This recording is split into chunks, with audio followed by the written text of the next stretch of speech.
Hello, everyone. My guest today is Andy Fletcher. He is building a company called Convertri. Think of it like a funnel builder using a lot of different distribution channels to drive growth, including affiliate launches. Andy, you ready to take us to the top? Yeah, let's do it, man. Great All to see right. you again. Good to see you as well. So should people compare this to something like ClickFunnels or like a Webflow, but specifically for conversions? Yeah, I mean, ClickFunnels is definitely who we get compared to the most. Obviously, I think our product's better, right? I mean, what entrepreneurs sat there on a show going, "Well, I think the competitor's doing better than us." But yeah, they're the most comparable one. Also, like lead pages, Unbounce, all the sort of like page builders, funnel builders, that era of stuff. Webflow's a great tool, but it's a little bit more sort of like techie developer focused. Well, maybe not developer, but like some of the way that they do stuff like doesn't tend to appeal to our very marketing centric customers. Sure. When you came on back in October of 2018, you had said that you'd passed about 1,000 customers at that point. How many customers are you serving today on the SaaS product? So about 1,700 on the recurring and another 700 in phase one of our hybrid funnel. So let's just focus on the recurring for a second. How did you grow over the past 15 months from 1,000 customers to adding 700 more? Honestly, more of the same. We remain great at like partnership deals, affiliate stuff, everything involving humans, and just terrible at like paid traffic and stuff. So tell me about a partnership deal. Yeah, sure. Probably there's a couple of really interesting ones. We've got our longest standing, biggest selling affiliate is a company called Videos. That's VIDDYOZE, they sell an online animation tool. Like you upload your logo and then it's like 1,200 different animations you can pick from. They're doing super well, and they refer basically their entire customer base to us, like one big promo a year, and they'll do other like drip campaigns throughout the year. Then we've got another big deal with the guys behind. Let's down videos for a second. So Sure. How did you get that deal, and how do you compensate them for that? So we got the deal through ages and ages and ages ago, before I even started working on Convertri. A mate of mine called Zed Shah, who's one of like the original like white boy Londoners, like knows everyone, was like, "Hey Andy, I'm meeting up with these guys called Jamie and David in London. You should come out, have a beer." And I never say no to that kind of invite. So like showed up, had a beer, met those guys. They seemed really cool. Like they were doing great stuff. This was before they started Videos, before I started Convertri. We got on really well. Like we kind of collaborated a bit there. Like I helped them out with some tech problems. They helped me out with some marketing problems. We stayed in touch. And then fast forward over time, like this was probably about 3 years later, as we were doing the original Convertri launch. Videos had been launched a year before that. And it was just such excellent synergy. That was where they like really started getting behind the product. So I think they've done four like really big promos, and they've sold over $500,000 worth of product in that time. And so $500,000 worth of product, how many new customers is that? Oh, goodness. So on the affiliate deal, that'll be like 1,000 odd, something like that. 1,000 customers? Yeah. So into the front of the affiliate stuff sells in what we call our hybrid funnel. So affiliates can't sell recurring on the front for toffee. Like they just can't do it. Nobody's got any interest in it. They need a one-time or pseudo one-time thing to juice the earnings per click is really what they measure, right? Absolutely. So what we do is we do a 12-month package for $297, and that doesn't recur automatically, which lets the affiliate say it's a one-time price. They still advertise that it's 12 months, but it sells to the kind of customer that's just super nervous about, like they probably bought a lot of these tools, got dinged a year later. So they're really nervous about committing to things that auto recur. And then over time, we work on getting them upgraded onto the like recurring plans that we have, which we do pretty well on. So about 40% of people, 40% of people that take the 297 thing just get onto the 297 thing a year later, but that's of people that didn't upgrade in the meantime to one of our other recurring plans, which is something like 40% of those people take it. Interesting. So when I put Convertri into Ahrefs to look more about like your SEO strategy, I mean, you're ranking for pretty high, the first position for keywords like webinar, JEO. and WP Commission Machine. Was this intentional or those accidental rankings? Those rankings are, you'll probably notice it's not us ranking for it. It's like a Convertri subdomain. So it'd be like webinargeo.convertri.com. And so Convertri just gets tons of link juice from the fact that by default, we have a powered by badge, which is easy to turn off. But if you don't turn it off, every page published on Convertri has that link to our homepage. All the affiliates link to our homepage.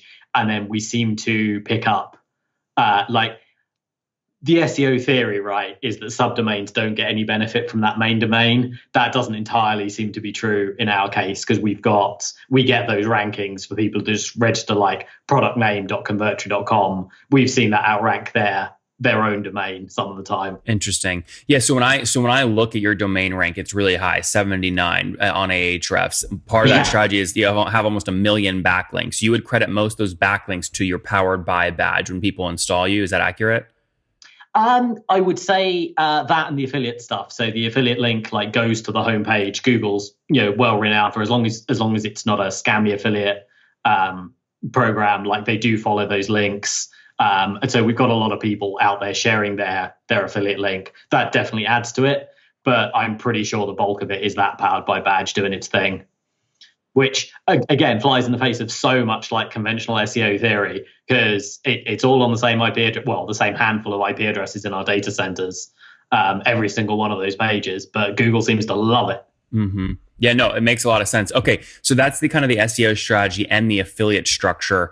You mentioned, so just to wrap that up, videos, if they've driven you $500,000 worth of Convertri, 1,000 customers, what percent will you pay them of that? Is it 50%? So they get 50% of 50% of everything they sell on the day. So that's the 297 front end thing. Just for full disclosure, the things I'm talking about here are going away literally next Tuesday. Sure, that's fine. We're changing our prices. I'm sure this show will go out after this, so I don't want anyone. People can still learn; they can still do the same strategy themselves. So exactly. The affiliates. I didn't want anyone coming knocking on my door going, "Where's that thing you were talking about?" Because this. Anyway, so anything they sell on the day, so the 297 on the front end, the recurring upsell, which is $37 or 97, depending which thing we're selling to a given audience, and that's agency or pro. They get 50% of for the month one, and then anything recurring they get 30% of.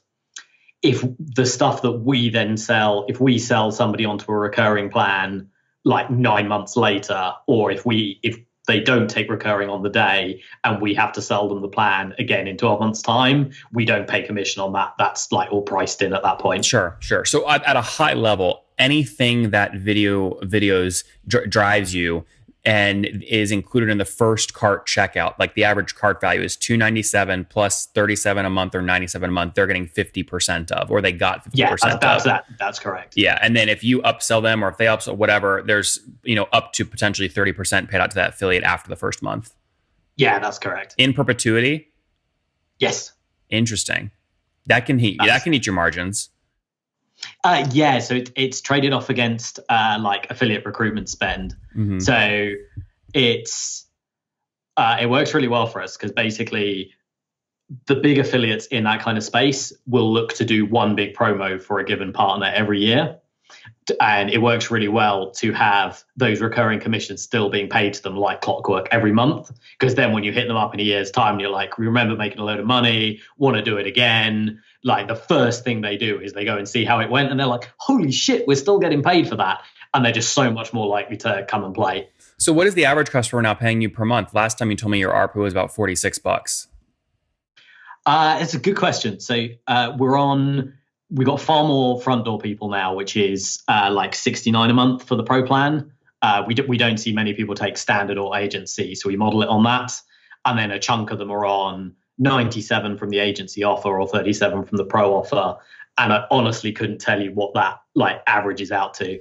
Well, so if you have 1,700 customers, what MRR did you do last month? Then we can divide 1,700 into MRR. So we track we've got a bunch of annuals as well. So we track our ARR rather than MRR, but feel free to divide it by 12. Yeah. 1.05 million. Okay, got it. So that would mean ARPU is about $50 on average. $50 across 1,700 customers at $1 million run rate today. That's great. So have you chosen to raise capital to drive this growth, or still bootstrapped? Still bootstrapped. Haven't raised any capital since the first, I put about 100K of my own money in day one to get it all moving. And since then, we've just been profitable and growing off the money we make. I love that. That's the way to do it. Are you reinvesting everything, or how much cash would you consider profit? So we keep, we've got really lucky in that regard. Actually, my business partner and I have, we take an okay salary. We don't cash out loads. We have frugal for London lifestyles. That stuff's still expensive, right? But we've left a lot of money in the company. So at the moment, where everyone else is kind of a bit overstretched and taken maybe a bit too much VC capital, which is fine if you're getting to your next round, but with the world going to hell, it's all a bit scary. We're bootstrapped. We've got a big war chest where we match our the money we spend on servers, people, infrastructure, ads, anything that I'm paying every month. We try to keep that roughly matched against the amount we have coming in every month. And then there's plenty of one-time money out of those deals and everything else that Neil and I take some of. Yep. Okay. So generally profitable, but reinvesting to the extent that you can, whether it's annual upfront payments or things like that, but reinvesting to the extent that you can into new product features, new affiliate deals, things like that. Yeah, absolutely. We're not taking masses out at this point. What's the team size today? 20 people. 20 people. Okay. So 5 more from last time we chatted. How many engineers? So 4 engineers, 1 DevOps. We've literally just hired 3-4 weeks ago a head of engineering to try and take some of that off my desk. We're starting to build out that management team. So here's the magic question, and ClickFunnels has this as a massive issue as well: churn. So last time you came on, you told me your churn was a real problem, churning, a large percent of the customer base each year. What's your gross revenue churn today look like? Yeah, so actually, you really helped me with that last time. Okay, that's good to know. I should have charged a consulting fee. Absolutely, and I'll charge an appearance fee, and we'll call it quits. It'll be great. At the time, I remember our churn. Because we looked at churn across everyone at that point, and that turned out to be really dumb. So what you basically said is find a line after which churn is more stable. So we looked at our numbers, and we took the 3-month line. So tons of people cancel in those first 3 months, and we just treat that money as they effectively paid us a one-time fee to do an extended trial and then didn't take the product. Then we look at churn as anyone that stayed on after 3 months. And I'm sure there's some people that buy it, forget to use it, just pay idiot tax for 5 months, then cancel it. But the majority of people, if they're still on at the start of month 4, they're invested, they built pages, they've driven leads, and our churn on those is really good. It's 1% or 2% a month. Okay, so that'd be maybe 24% max per year if people stay past that 3-month mark. Yeah, absolutely. As I say, it's some of it is obviously playing with statistics, but it just seems like a more interesting number. Somebody that's used us for 6 months, built 3 funnels, driven 10,000 leads, and sold a whole bunch of product.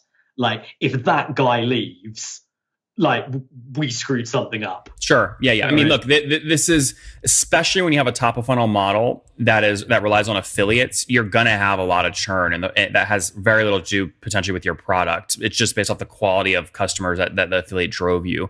And so doing what you did is, I think, a better way to just measure retention over time. Okay, good. That's good to know. So that looks like that's improved. And then, so talk to me a little bit about any other customer acquisition strategies besides the affiliate launches, or is that the prime one?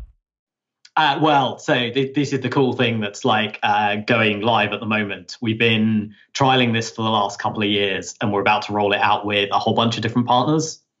So we've been trialing it with the guys from their 6-figure mentors, Digital Business Lounge. What is it? So they've recently launched a social networking site for entrepreneurs. What's the thing you're testing with them? So it's a reseller deal where basically they get to put us in their funnel, but it's a co-brand. It's not a white label deal. So people still log into app.convertri.com. The knowledge base is still help.convertri.com. People still email support at convertri.com for help, but they get to collect the money and then remit to us on a like invoice monthly basis. And what's that? What's the URL of their website? So if you go to mentors.com, this is the main thing that they've integrated us into. Got it. So if I bought, I'm on mentors.com right now. If I bought, it says coming, wait, so it's not live yet. It says coming September 2020. Yeah, I mean, I think that's a little bit of like make you want it more strategy. Like there's a backdoor somewhere. I can't remember where it is. Okay. But if I log in and purchase, what you're saying is I will see Convertri somewhere as like, hey, if you like mentors, buy Convertri right now. Yeah. So like a load of our training is in like their training area. Then we're like the only approved funnel builder for the system. It's like, you're welcome to talk about ClickFunnels in the group if you want, but we use this. You should go and buy this. And like get it through our setup. Mm-hmm. So when you buy through them, you get some like a bunch of their training products converted into funnels in Convertri, like just kind of waiting for you. Same model. You're going to pay them 50% up front and then 30% in perpetuity.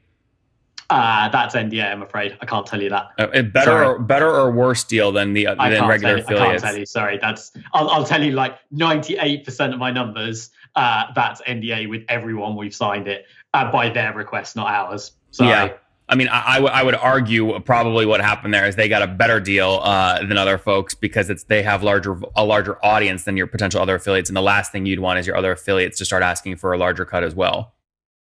So Mentor, like one thing I can say is mentors.com definitely got the best deal because they've been trialing it in their other company for the last 2 years. So like they got it because they got in first. Everyone else that's taken it is on the same number. Yeah. But I can't tell you what that is. That's okay. Have you looked at doing or looked at raising any sort of, even if it's not equity, but like raising any sort of capital to fuel growth and just drive growth faster or no? Honestly, we like about twice a year, my business partner Neil and I sit down and talk about it because it's like, who doesn't want more money, right? Yeah. But at the moment we're sat on, I think we've got about 700K in the war chest. Yep. So like we could probably we're somewhere between like a seed and a series A. I don't quite know where. Like I'm sure we could raise $1 million or $2 million if we wanted to. Well, pre-pandemic, we definitely could have. Goodness knows what the market's like at the moment. Well, the bigger question is, what would you do with capital to drive growth if you had it? Not how much could you raise? And that's the key thing, that like we're super good at turning elbow grease into deals, into like affiliate partnerships, reseller deals. Like we were good at that going in. That's what like let us start the company. We've got really good at it as a business over time. I still don't have a magic box that I can just put money into and get more money out of. Yeah. How many affiliates are you currently working with? In other words, you pay them at least $1 in commission each month. If the bar's $1, then dozens, over 100, goodness knows. If the bar's like $2, it goes down it goes down pretty rapidly. Okay. So, I mean, how many meaningful affiliates do you have each month that you're paying? But a dozen probably. Okay.